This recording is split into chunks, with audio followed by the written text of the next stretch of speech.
ചിലരെങ്കിലും ഡിപ്പാർട്ട്മെന്റിലുണ്ട്. അവന്റെ അമ്മയുടെ ഒരു ഡിപ്പാർട്ട്മെന്റ്.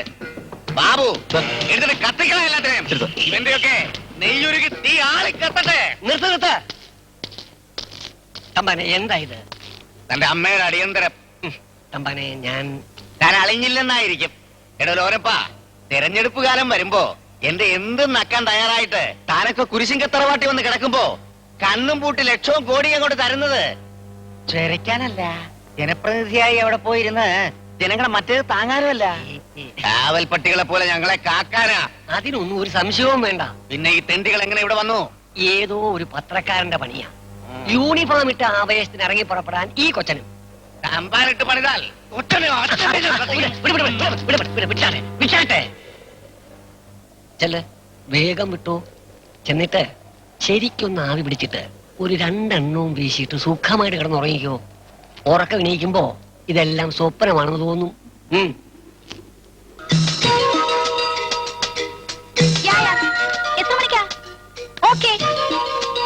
അതെ, പിന്നെ എന്റെ ഡോഗിനെ കടത്തി വെട്ടാനൊന്നും അച്ചാമ്മച്ചെറിയാൻ നോക്കിയിട്ട് കാര്യമില്ലെന്ന് മിസ്സസ് മേനോനോടൊന്ന് പറഞ്ഞേക്ക്. ആ അതെ, എൽസ മോളുണ്ട്. ആരാ മമ്മി? വിമല മേനോൻ. ഹലോ. അല്ല, മോള് ചോദിക്കുക ആരാണെന്ന്. ആ ഓക്കെ, ക്ലബിൽ വെച്ച് കാണാം. ബൈ. ഞാൻ പോരാ. എന്താ മോനെ ഡെസ്പായിരിക്കുന്നേ? എന്താ ടിറ്റോ, വല്ല പ്രശ്നം? ജാക്കിയുടെ അഡ്വർടൈസിംഗ് കമ്പനിക്ക് ഈയിടെ കാര്യമായി വർക്കൊന്നുമില്ല. പിന്നെ ഇത് കിട്ടിയിട്ട് വേണ്ടേ അവന് കുടുംബം കഴിയാൻ? അതല്ല, കസ്തൂരി ഹെർബൽ സോപ്പിന്റെ ഒരു ആഡ് വന്നു പെട്ടായിരുന്നു. പക്ഷേ ആ റെക്സിന്റെ കമ്പനി കയറി കൊടുത്തോണ്ട് അതങ്ങ് ബ്ലോക്കായി. റെക്സ് ആണെങ്കിൽ ആ പാർട്ടിയുമായി നല്ല ടേംസിലാ. ജാക്കിക്കാണെങ്കിൽ ആ വർക്ക് ചെയ്യണമെന്നൊരു വാശി. അങ്കിളിനോടൊന്ന് പറഞ്ഞ് റെക്കമെൻഡ് ചെയ്യിച്ചാ. ചാച്ചനൊരു കോൾ മതി, ഇത് ശരിയാക്കി കൊടുക്കാൻ.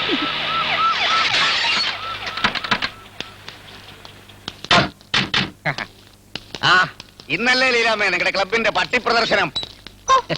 എന്തും തന്നെ നാടനായിട്ട് പറയും. പറഞ്ഞാൽ എന്താ നിങ്ങൾക്ക്? കുരിശിങ്കത്തമ്പാനെ നാവിലെല്ലാം പച്ചയായിട്ടേ വരൂ. അങ്ങാടി കിടന്നല്ലേ വളർന്നതും വലുതായതും. എത്ര വലിയ കൊമ്പത്തിരുന്നാലും ജാത്യാലുള്ളത് തൂത്താ മാറുവോ? നിനക്കെന്താ ഞാൻ ഇംഗ്ലീഷ് ചീത്ത പറയാത്തോണ്ട് ടാറ്റസിന് വല്ല കുറവുള്ളതായിരുന്നു? ലോനപ്പൻ ചേട്ടാ ഇതെപ്പോ എത്തി? ഇന്ന് വെളുപ്പിന് ചില അടിയന്തര പ്രശ്നങ്ങൾ തീർക്കാനുണ്ടായിരുന്നു. പിന്നെ ഇയാളല്ലേ നാട്ടിലെ സകലമാന പ്രശ്നങ്ങളും തീർത്തോണ്ടിരിക്കുന്നത്. പിന്നെ കുന്തം മിഴിക്കിയ പോലെ നിൽക്കാതിരിക്കണോ? ടിറ്റോയെ, എന്തോ ആ കുപ്പിയും ഗ്ലാസും ഒക്കെ ഒന്ന് എടുത്ത് വെക്കടാ. വേണോന്ന് നീ അറിയില്ലേ ജയിലേജി? ഞാൻ മുമ്പ് ഇവിടെ വന്നപ്പോ ലീലാമ്മയെ പരിചയപ്പെട്ടല്ലേ? അല്ല, മോനെന്തിയെ? അകത്തുണ്ട്. ഈ സമയത്തോ? അതെന്ത് പറ്റി? അതൊക്കെ വിശദീകരിച്ച് മോള് പറയും. ഞാൻ വൈകിയാലേ ക്ലബിൽ സകലതും തെറ്റും. പോയിട്ട് വേഗം വരാം. വരട്ടെ മോളെ. ബൈ. എന്നടി മോളെ? അച്ചായന് കസ്തൂരി ഹെർബൽ സോപ്പിന്റെ വർക്ക് കിട്ടാൻ ചാച്ചനൊന്ന് റെക്കമെൻഡ് ചെയ്യണമെന്ന്. റെക്കമെൻഡ് ചെയ്യാനോ? ഞാനോ? മന്ത്രി മുങ്കവനെ കൊണ്ട് തന്നെ പറയിപ്പിക്കാം. പൊളിറ്റിക്സേ, നമ്മുടെ അസാമി എന്ന് വിളിക്കും. നിന്നെ ചാച്ചൻ അന്വേഷിക്കുന്നുണ്ട്. എന്തിനാ? ആ വർക്കിന്റെ കാര്യം ഞാൻ പറഞ്ഞായിരുന്നു. എടോ, ഈ നഗരത്തിലെ കിരീടം വയ്ക്കാത്ത രാജാവാ തമ്പാ മുതലാളി. അദ്ദേഹത്തിന്റെ ഏക മകനാ ജാക്കി. അത് മറക്കണ്ട. ഓക്കേ? കുഞ്ഞേ, നാളെ തന്നെ പോയി കസ്തൂരി സോപ്പിന്റെ ഓർഡർ സൈൻ ചെയ്ത് വാങ്ങിച്ചോ. Thank you.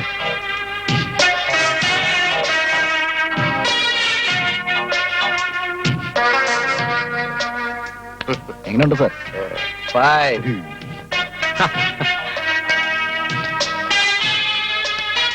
ഇനി എഗ്രിമെന്റ് ഒപ്പിടാലോ? പറഞ്ഞ വാക്കുകളൊന്നും തെറ്റിക്കില്ലല്ലോ. ഇല്ല തിരുമേനി, വിളിയുമീ.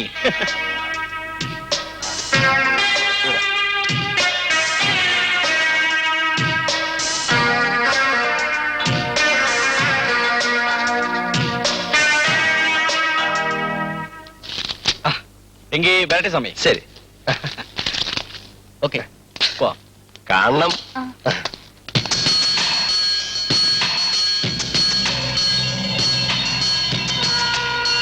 എല്ലാ ഗെയിമിലും എന്നും നിനക്ക് വിജയിക്കാൻ കഴിയില്ല റെക്സ്.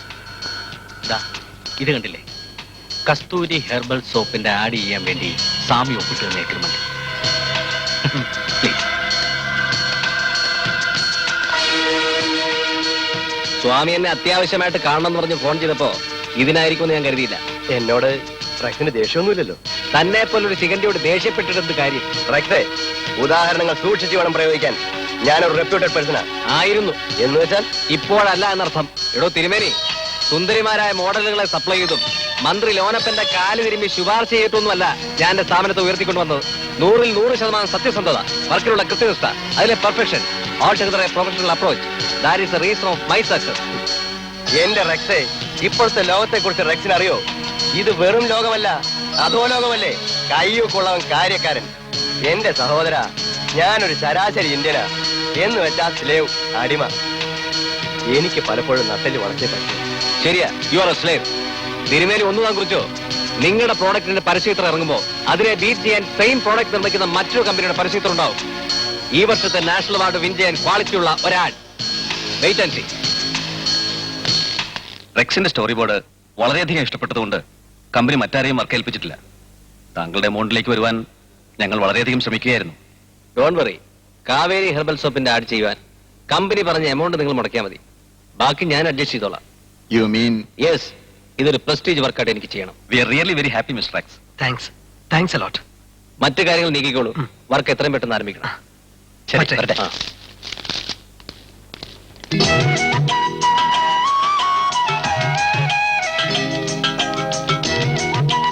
എന്താ ഗിയോർഗി സാർ, ഇന്ന് വിശേഷം വല്ലതും? ഇതെല്ലാ മാസവും ഉള്ളതാ.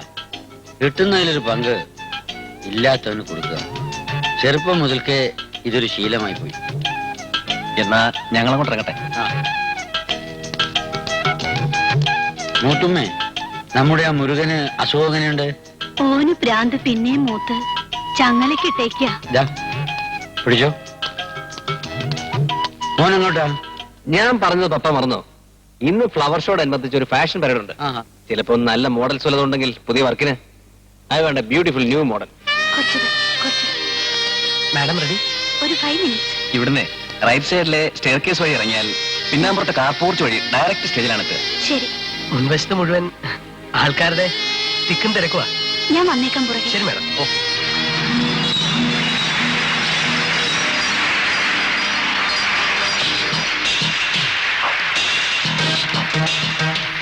എക്സ്ക്യൂസ് മീ, നാൻസി അല്ലേ? അതെ, നാൻസിയെ പരിചയപ്പെടാൻ ബ്ലിസ് അഡ്വർടൈസിംഗ് കമ്പനിയുടെ MD വന്നിട്ടുണ്ട്. സോറി, എനിക്ക് സ്റ്റേജിൽ കയറാൻ സമയമായി. ഇത്ര ധൃതി കൂട്ടി പോയാൽ എങ്ങനെ? നിങ്ങൾക്കായി അവതരിപ്പിക്കുന്നു മിൽക്ക് ക്രീം I'm sorry. ഞാൻ എന്നെ പരിചയപ്പെടുത്താൻ മറന്നുപോയി. ജാക്കി. ജാക്കി തമ്പാൻ. ചോദിച്ചാൽ മേൽവിലാസവും പറഞ്ഞാൽ അറിയപ്പെടുന്നതുമായ ഒരു ഗ്രേറ്റ് മാൻ എന്നാണ് എന്നെ പറ്റി അടുത്തറിയാവുന്നവരൊക്കെ പറയുന്നത്. ചിലപ്പോ കേട്ട് കാണും. സോറി, ഞാൻ കേട്ടിട്ടില്ല. മിടുക്കി. പ്രിയ എസ് നായർ, ഞാനിപ്പോ വന്നത് മേഴ്സി എന്റെ ആഡിലേക്ക് നാൻസിയെ മോഡലായി ക്ഷണിക്കാനാണ്. അതിന് അതിന്റേതായ മാനേഴ്സ് ഉണ്ട്. വഴിയിൽ തടഞ്ഞു നിർത്തി സംസാരിക്കുന്നതാണ് നിങ്ങളുടെ സ്റ്റാറ്റസ് എങ്കിൽ സോറി, എനിക്ക് ബുദ്ധിമുട്ടുണ്ട്. അങ്ങനെ അങ്ങ് പോയാലോ? കൈയെടുക്കണം മിസ്റ്റർ, ഏ? കൈയെടുക്കാൻ. നിങ്ങൾ കൊട്ടിഘോഷിച്ചില്ലേ ഗ്രേറ്റ് മാൻ എന്ന്? അതിന്റെ മാനേഴ്സ് പോലും കീപ്പ് ചെയ്യാൻ അറിയാത്ത നിങ്ങൾ. Stupid. ഹലോ ജാക്കി, ഇത് മഹാ ബോറായി പോയി. തേർഡ് റേറ്റ് ആളുകളുടെ സ്വഭാവം. തനിക്കൊരു ഡിഗ്നിറ്റി ഇല്ലേ, സ്റ്റാറ്റസ് ഇല്ലേ? ഇത്തരം ചീപ്പ് പണി ആ പെണ്ണിന്റെ അടുത്ത് വേണ്ടായിരുന്നു. എന്ത് വേണം എങ്ങനെ വേണമെന്ന് ഞങ്ങൾ തീരുമാനിച്ചോളാം. നീ വാശിയേട്ടാൻ വരിക ആണെങ്കിൽ എങ്കിൽ നീ നോക്കിക്കോ, എന്റെ കമ്പനിയുടെ മോഡൽ നാൻസി ആയിരിക്കും. ഒരിക്കലും നിനക്ക് അതിന് കഴിയില്ല. കാരണം കണ്ടില്ലേ അവളുടെ ഒരു character? She's bold and smart. കണ്ടറിയാം, കണ്ടേ അറിയൂ. വാ. Priya S Nair, hello Rex. Mercy Vincent, Ravishankar, what a surprise. 2 മാസം മുമ്പ് ചാർജ് എടുത്തു. അപ്പൊ ഇനി കാണാലോ. ഭാഗ്യമുണ്ടെങ്കിൽ എന്താ ട്രാൻസ്ഫർ ഉണ്ടാവും. ഇത്ര പെട്ടെന്ന്? മുകളിൽ നിന്നുള്ള തീരുമാനമല്ലേ, തടയാൻ പറ്റുമോ? കേട്ടുകഴിഞ്ഞൊരു ഗാനം മധുരം, കേൾക്കാനുള്ളത് മധുരതരം. പറ. മുസ്തഫ പറഞ്ഞപ്പോഴാണ് പപ്പ പറയാനുള്ള നാൻസി തന്നെയാണ് ഈ നാൻസി എന്ന് എനിക്ക് മനസ്സിലായത്. ഓ, അത് ശരി. പപ്പ, ചായം തേച്ചതും തേക്കാത്തതുമായ ഒരുപാട് പെൺകുട്ടികളെ ഞാൻ കണ്ടിട്ടുണ്ട്. പക്ഷെ നാൻസി, ഷീസ് ഡിഫറെന്റ്. എന്തോ ഒരു പ്രത്യേകത. എന്തായാലും ചില്ലി ചിക്കൻ വെക്കുന്ന അടുക്കളയിൽ നിന്നും പപ്പയ്ക്ക് ഉടനെ ഒരു മോചനം പ്രതീക്ഷിക്കാം. എങ്ങനെ? അല്ല പപ്പ, അത് പിന്നെ അങ്ങനെ. ഛേ, റെക്സ്, ഉള്ളത് പറ. നീ ആഡ് ഫിലിമിലേക്ക് മോഡലായിട്ടാണോ അതോ ലൈഫിലെ പാർട്ട്ണറായിട്ടാണോ അവളെ സെലക്ട് ചെയ്തത്? പപ്പ, എന്റെ മനസ്സിലുള്ള ഞാൻ തുറന്നു പറയാം. I like her. എങ്കിൽ നാളെ തന്നെ പോയി ഞാൻ നാൻസിയുടെ വീട്ടുകാരുമായി ആലോചിക്കാം. Best idea, route clear. അല്ല പപ്പ, എനിക്ക് നാൻസിയെ ഇഷ്ടപ്പെട്ടു, ഓക്കെ. പക്ഷെ അവൾക്ക് എന്നെ ഇഷ്ടപ്പെടുവോന്നറിയില്ലല്ലോ. അത് കറക്റ്റ്. മറ്റുള്ളവരെ പോലല്ല. She's very bold, frank. ജാക്കിയുടെ പെരുമാറ്റം ഒന്ന് പിഴച്ചതേ ഉള്ളൂ. ആ നിമിഷം